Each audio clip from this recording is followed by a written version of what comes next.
Thank you. Thank you very much. Are there any other coalitions that want to take about a minute to jump out and show us, discuss any highlights or gaps that were identified? So we represent the Southeast Central, and Central Ohio healthcare coalitions. We identified that patient transportation would be the most likely resource to become overwhelmed.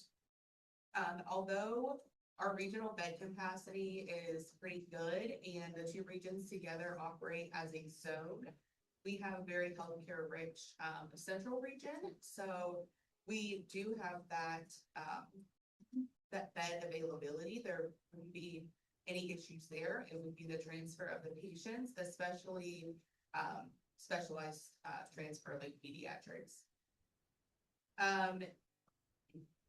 We had conversations about our surge operations call center, which is a resource that is activated when we need to load balance patients, and how that is helpful to our rural hospitals to get them transferred to the appropriate level of care. And then we also talked about the importance of making sure that the resource requests, when they are made for mutual aid, are accurate and not over requested or under requested. And I think that pretty much sums up what we talked about. Awesome. Thank you so much, guys. Yeah, and that's a huge point, the accuracy. You've got to take those requests kind of at face value, and then that can be potentially at a detriment if they're overinflated. Matthew, your hand's up. Hey, it's Don Edwards. For Region 1 and 8, we, in addition to what Dr. Lozon had mentioned, we also took it even farther with the non-traditional transports and had some involvement and discussion with our state EMS division, utilizing different mechanisms and modes. We even talked about coordinating air medical and prioritizing the most critical. If we had available air medical transport, they may be going farther away, and they would be probably our higher priority patients, and utilizing long-term care. Long-term care's got a lot of available transport in rural areas. They're used to transporting people that not necessarily aren't ambulatory, but especially in wheelchairs, and even pulling in, looking at maybe some federal support from the VA with their transport buses. There's a couple of those. So we talked about everything they were talking, and then even added a little more, and then the interstate coordination if we had to go to Ohio, Indiana, or even looking into Wisconsin for help on the hospital beds or for the transport of those folks, depending on how rural and remote this was. Outstanding. What excellent examples. Awesome. Thank you so much, guys. We're going to go ahead and cut this debriefing short by a few minutes so we can give as long a lunch break as possible. Despite what the slide says, we're actually going to make it about a 15-minute lunch so we can try to get ourselves back on track. So if everybody can come back at 1:15 Eastern, and that would be, I think, noon 15 Central, so we can break for lunch. Welcome back from lunch, everybody. Hopefully you got a quick bite and took care of some bio breaks. And in the interest of time, we're going to go ahead and jump right back into scenario 2. So initial reports, 5 p.m. Eastern, 4 Central. Initial reports of the hospital's inpatient capacity were incorrect. In addition to the 48 med-surg beds, the hospital also has 6 pediatric or PICU beds, or pediatric intensive care or PICU beds, 12 neonatal intensive care or NICU beds, and 8 burn unit beds. Skies do remain clear. Bridges will close in 23 hours and the hospital will flood in 25 hours. Key issues here are the duration and size of the patient surge requiring HCC activation of patient movement and load balancing plans. Validate current information is correct and represents the full scale of the request for support, much like we mentioned in the debrief earlier, and identify the capacity and/or capability gap most affected by this scenario. Excuse me, next slide, please.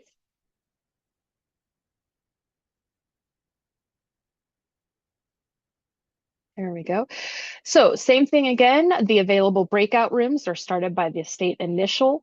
I believe a window will pop up and invite you back to the same room that you were in. If not, you can select from the list of breakout rooms. Again, we ask that observers please join us in Michigan Regions 1 and 8 Healthcare Coalition's room, but allow those actual healthcare coalitions and partners to participate and just observe. Excuse me. Again, we have 30 minutes for this breakout. There will be a 5-minute countdown for the end of the session. And much like before, this scenario will be available as well as some discussion questions in the breakout rooms.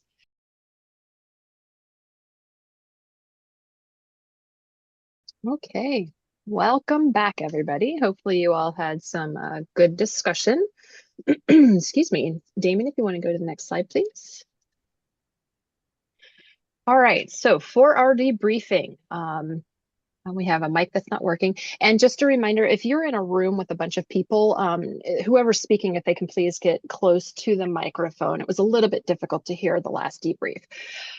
Anyway, to begin, some potential questions if we have any volunteers who want to discuss the highlight of your discussion, or if the specialized patient transport needs impacted your ability to respond, or even if your plan included transportation of a pediatric patient's parent or guardian. Do we have any volunteers that want to address that or anything that they discussed in their breakouts? I'll share. This is Christina from Ohio, Okay. Northeast Region 2. So a lot of the conversation was obviously the critical transport piece. And I put in the chat, we have as part of our coalition, a gentleman, his name is Phil Ellis. He's with Lifeline Pilots. And if anybody has not heard of them, they're a great resource. A lot of capabilities, fixed wing, a ton of volunteers. It's worth looking into as a consideration for transportation if needed. Anybody else have anything they want to discuss before I start calling on people? Even though Christina was going to be the first person I was going to pick on. Wendy. Yeah, we discussed the burn surge component quite a bit due to the limited resources within the state. We actually got actual census data, and there were no pediatric burn beds, and I believe less than five. I believe there was 3 adult burn beds available in the state today. And so that's an issue of having to look outside of the state and utilize the regional burn center to address those needs. Excellent. Yeah, excellent point. You end up in a small enough state or a busy enough state, you may have to cross those jurisdictional lines. Excellent. Thank you. Anybody else?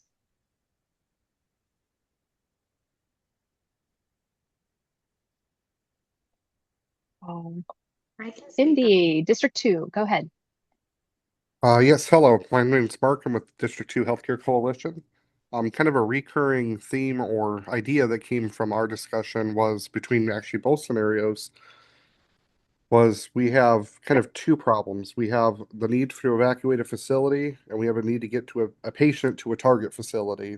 And so treating that as 2 separate timelines is a way that we can address some of that challenge. So, facility X may not be the facility we want to get to, but it's a better state than where facility, C is at. Sure, sure. And excuse me, with the onus of if facility 2 was not fully capable of handling that patient, was there discussion on how facility 2 would handle that, or would that be more just kind of their issue? We didn't have any direct discussion related to how that facility was going to handle. Definitely the kind of the impetus in getting that patient to the right place at the right time is ideal. But if, being underwater versus an adjacent facility, your options are a little limited. Exactly. Any port in the storm, as they say. Thank you very much. Anybody else? Jess? Yes. Hey, thanks. Yeah, I think with the adding this complexity of the specialty transports and you know more transfers, this goes to a really complex response. Right, we're going long distance now, and just looked at it. If this is a lot bigger of a situation than we started on scenario one. It does, and it kind of ties back to that, the specialty radiation therapies, like in Kimberly's discussion case study at the beginning, in your dialysis patients. Absolutely. Anybody have any unique? The last couple of the pediatric readiness assessments with emergency departments, making sure hospitals had those type of plans. So as a coalition, we would lean on that again and emphasizing the importance of that whole assessment, making sure they do have those kind of plans. So that was good that was brought up in this exercise because that's probably a reason for it. That was a gap that we'd noticed from the last assessment, a few years back before this most recent one. So Yes, absolutely. And it goes worlds towards helping with reunification issues as well, even if the interfacility stuff, things happen and it's chaotic, and we want to make sure that we can keep those kiddos with their folks. Okay. And I see Dr. Lozon entered something into the chat. They discussed burn surge coordinating centers in each state, perhaps being an early call to get assistance in placing those patients. And that might take some of the burden off the evacuating facility. Absolutely. If you have those coordinating centers that can help, that is a huge help. Any other comments? Well, in that case, we will go ahead and wrap up the debrief, and I will transition over to you, Dr. Ruffing, for our hot wash. All right. You give Ron the mic, he's going to have a lot to say. We're getting near the end of our time. So I just have a couple of observations to make about the experience today, and then I'll kind of open the mic up to anybody else who wants to share. I think from the presentations early on, the couple of things that came to my mind was the importance of information and the importance of people. One of the things that we saw in the scenario is that the initial information that you get may not be correct, but I think people need to, of course, recognize you've been in a disaster situation. The initial information is never the real information, but it gives you a place to start. And I think Damon's comments about real-time, real information from all of your players in one central place really was emphasized even just by the scenario that we put out. It was noted in the subgroup that I was in that that resulted in a loss of almost half your preparation time with unclear information. So the value of good information is important. The other thing that came up a lot was the value of getting to know the people and the players, and that how effective that is at solving particular problems. So my really top lesson that I would take away from this, really related to the work that I do, is that participation in exercises is critical. And exercises like this, in which you get to hear from multiple different participants with different views of the problem, different resources, different states, different rules, different regulations, is all valuable information as we think about our own organization's plan. So, I think that makes events like this valuable. So, just how am I going to use this information? I think I'm going to continue to try to build quality exercises. And that leads to really my question to the group at large is, what could we do to make this a valuable experience for our participants? So that's kind of my summary of the day, but I wondered if anybody had any other closing comments or comments that they'd like to make either about what they learned, how they're going to use that information, or how we can improve this going forward.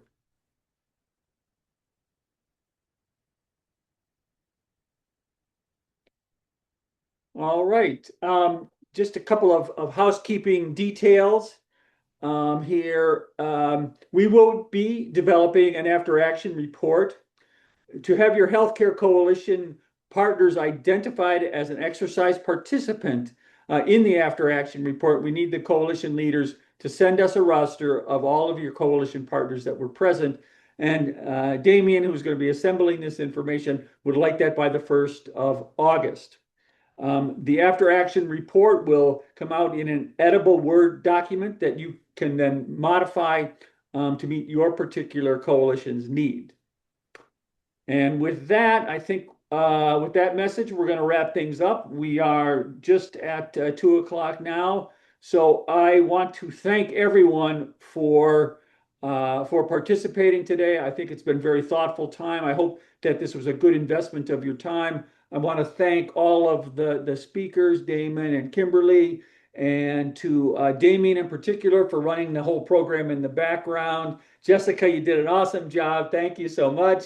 And I want everybody to have a good day and thank you for participating. Thanks, everyone. Thanks, Ron and Damien and Region 5. You guys are an amazing team.